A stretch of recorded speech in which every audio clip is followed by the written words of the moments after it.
There's no doubt that 2020 has really challenged our digital journey as a society and has really spawned a lot of innovation in different industries. Blockchain is one of those capabilities and technologies that's still in its infancy but has a lot of potential in the future. There's several use cases that people can use with blockchain, such as banking, supply chains, digital IDs, and a whole bunch of other things. So there's a lot of different use cases for it.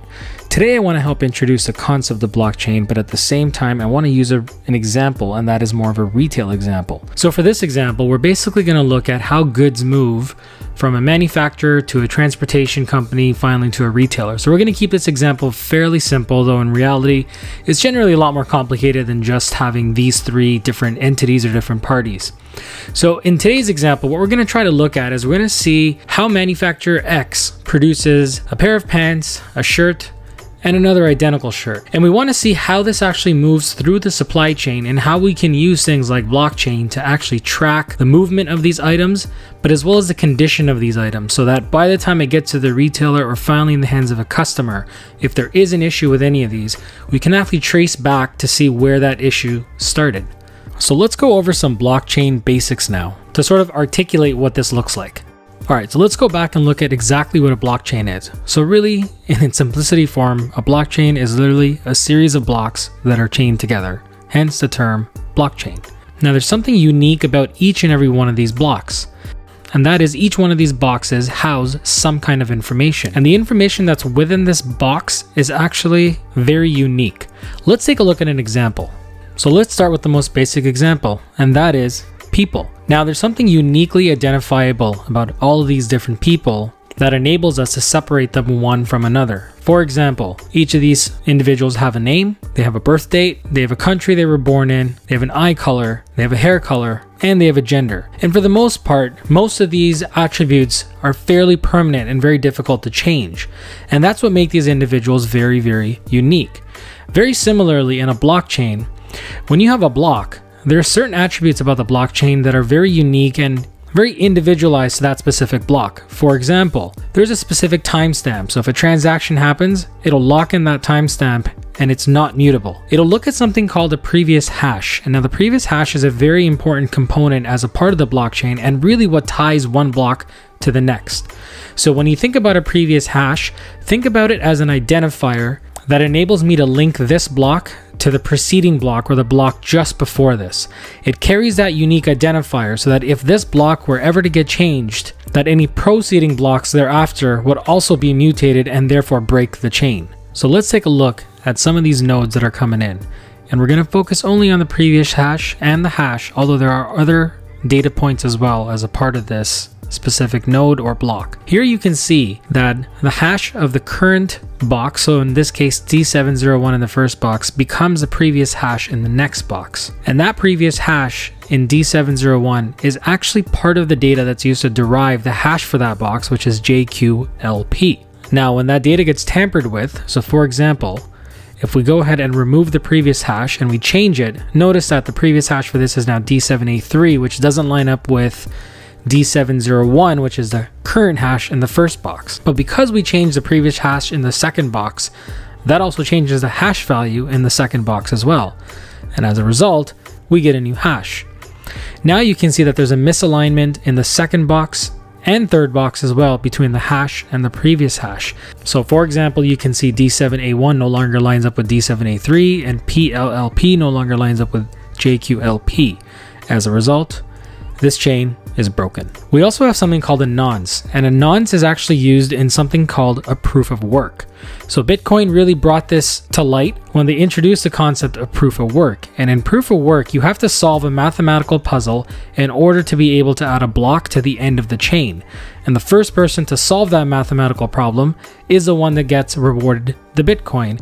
In other words, this process is called mining. The nonce is a dummy variable we introduce to the data set that allows us to increment it every single time in order for us to meet certain types of rules. So let's go ahead and see how this nonce works. So for the hash to actually meet a specific rule, in this case, the hash has to start with X values of 0. So we can say that it has to start with 1, 2, or 3 zeros. Whatever that value that we pick, that is actually known as the difficulty. So if I say difficulty X is equal to 2, in this case, it has to start with 2 hashes, and that's what we're going to go after. Now the hash function itself is composed of different things. So we'll look at the previous hash, we'll look at the transactions, we'll look at the index, we'll look at the nonce, and there's a whole bunch of different things that people will go ahead and add to this. And so we do the first iteration and we come up with this hash, which is actually invalid because it does not start with 2 zeros. Then we go ahead and do iteration number 2. And we do the same thing here, except you'll notice that in iteration number 1, nonce was equal to 0. In iteration 2, we make nonce equal to 1. It goes ahead and does its work, and again, the result is invalid. Then we go ahead and do iteration number 3. Now we set nonce equal to 2. And finally, we have a valid result because it starts with 2 zeros, which has actually met the rule that we wanted. And this is how Bitcoin and some other big cryptocurrencies control tampering with some of these Bitcoin, because what they do is they put these really difficult challenges that people have to go ahead and figure out. And if somebody were to tamper with it, it takes a really long time to recalculate the downstream nodes or the downstream blocks. But by putting something like this in place, it takes a lot longer for you to calculate the downstream blocks. And by the time you're able to calculate that, a new block has already entered the blockchain, which makes it almost infinitely harder to go ahead and do this. Now, we just did a very basic example where nonce was equal to 2, but in reality, this number is sometimes in the millions or even billions. Now, I'm not going to talk about things like the 51% hack, that's for a different video, but at the end of the day, now you know exactly what the nonce does. Next, we also have current transactions. So these are going to be the transactions we're going to look through within our supply chain, and that is the movement from manufacturer to transportation to supplier. And then finally, after all of that data gets encrypted, we have something called a generated hash, and that hash is specific to this block and will become the previous hash value for the next block. And we're also going to give this an index as well so that we can retrieve this one specific block if we ever need to. Alright, so now that we got the concept down, let's go ahead and explore what the code would look like to build this. And we're going to start with some of our dependencies. So from hashlib, we're going to bring in SHA-256. We're also going to use JSON, and to derive a timestamp, we're also going to use datetime. Now remember, SHA-256 is just one of the different encryption algorithms that you can use within hashlib. There's many other ones. There's SHA-256-3, there's SHA-512, and a whole bunch of different ones. But for the purpose of this, we're going to use 256. A lot of organizations, for example, Bitcoin uses 256 as well. So we're going to stick with this algorithm for now. All right, first we're going to start off with creating the block. Now the block itself, it needs to be initialized with a constructor, and for that we're going to have self. We're going to use an index to identify the block. We're going to have the previous hash because that's how blockchain works, which we'll talk about in a second. We're going to look at all the current transactions, so that includes everything moving through the supply chain, a timestamp, and a nonce as well. Then we're going to go ahead and compute something called the hash function, and the hash function is going to allow us to take all of that data above and encode it into a hexadecimal or a hexadigest in this case, and that will act as our new hash value.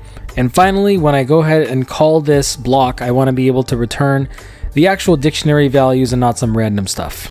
Next, I want to go ahead and actually create the class for the blockchain. In this, we're going to again have a constructor with the actual chain and what's in there, the transactions, and the genesis block. And again, go back and return the dictionary so that I can pull something that's English and meaningful. Now, the genesis block is a very important block within the blockchain space. It basically is the first block within the blockchain. It doesn't necessarily have to be part of the transactions, but it's going to be the first block that's going to initiate the blockchain. And so in this case, we're just putting in some dummy data as a part of the block class and designating that to genesis block, and then going ahead and creating an initial hash value so that we have something to use in the next block to reference back to the genesis block and use that as the previous hash. We're also going to create a method that gets the last block, which is essentially the last element in the actual chain. And now we're going to talk about proof of work again. This is the example we went through where we're looking at the difficulty, initially setting the nonce to 0. And we're going to basically iterate through the nonce.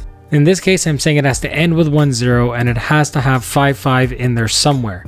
We're going to go ahead and compute the hash and then return the hash back as that specific block's new hash value.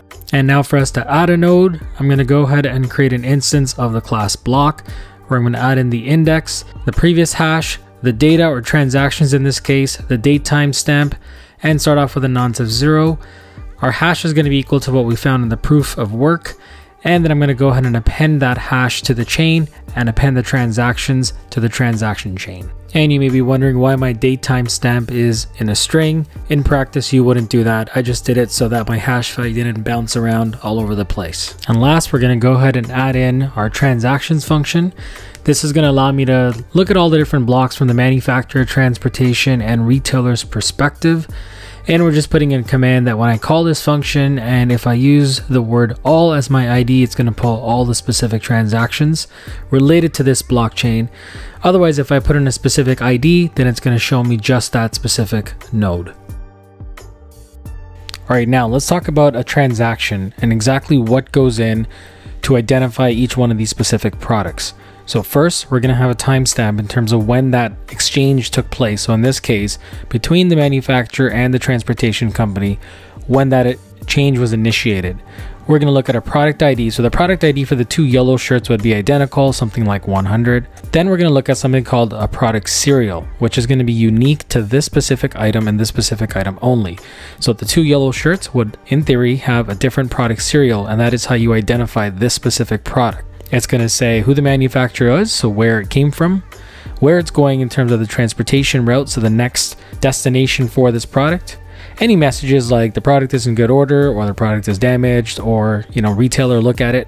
Any flags that they say, so if there's something wrong with it, maybe you put a yes flag or a no flag.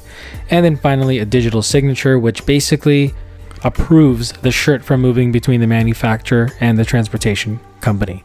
So then the next question is, well, if I do have a blockchain here itself, how do we get agreement upon the manufacturer, the transportation, and the retailer? Like, how does this actually work? Well, in reality, there's actually a duplicate copy of the exact same blockchain with all three different entities in this point. And when a new block comes, the only way for it to get added to the end of the chain is if all three entities in this case agree and provide a digital signature. Now in the backend, what's going to happen is they're all going to provide the previous hash from the last element or the last block in the blockchain, and it's going to do the calculation based on the rules we talked about. And if successful, it gets added to the blockchain only if 51% or more of the entities actually agree to it. So if the manufacturer and transportation company agree to it, it gets added to the blockchain. But if it's less than 51%, it's generally flagged as a suspicious transaction and not added to the chain. And this is how you hold people accountable. So when I have two different entities that agree to it, I'm basically agreeing that when I'm transferring the goods from the manufacturer to the transportation company, it is in good order and good condition, and the transportation company then provides a digital signature and says, yes, I'm going to receive this because it is in good order. All right, now let's look at the data that we've been talking about. So I've got some dummy data here where I've got the timestamp, the product ID, the serial number. These are the cotton pants, the manufacturer, the transportation, any kind of message that we want to put, a digital signature to say that it's approved and whether or not there's a flag to this or not. And I've created that basically for the two cotton shirts as well. So this is going to be for the transaction between the manufacturer, because it's going from the manufacturer to the transportation company. And then similarly, I've created some data from the transportation company to the actual retailer with the exact same information and same attributes of it. And in this case, we're going to simulate an event where they actually say, hey, the product is damaged, so the retailer, go ahead and review this. And they flagged it as a yes. And when it comes to the retailer, the other two items look fine, but this last one, they actually have rejected it. And it's basically going from the retailer back to the vendor. So RTV stands for return to vendor. So let's go ahead and see what this looks like from a blockchain perspective. So I've created an instance of our blockchain class, and I've basically said that is equal to B. I said, go ahead and add all these transactions, so these manufacturer transactions, to the blockchain. Go ahead and add transportation retailer. And so now I'm going to go ahead and call my method, and my method here to get all these transactions is called getTransactions. So I'm going to take this method and I'm going to say b.getTransactions. So b.getTransactions, and I want all of them. So what you see here is these are all the actual blockchain transactions. And in each one of these, what you'll see is you'll see the previous hash, and this one belongs to the Genesis.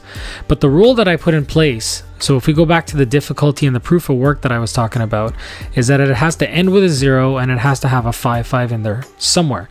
So if I look at the hash for this one, it ends in a 0 and it has a 5 right over there.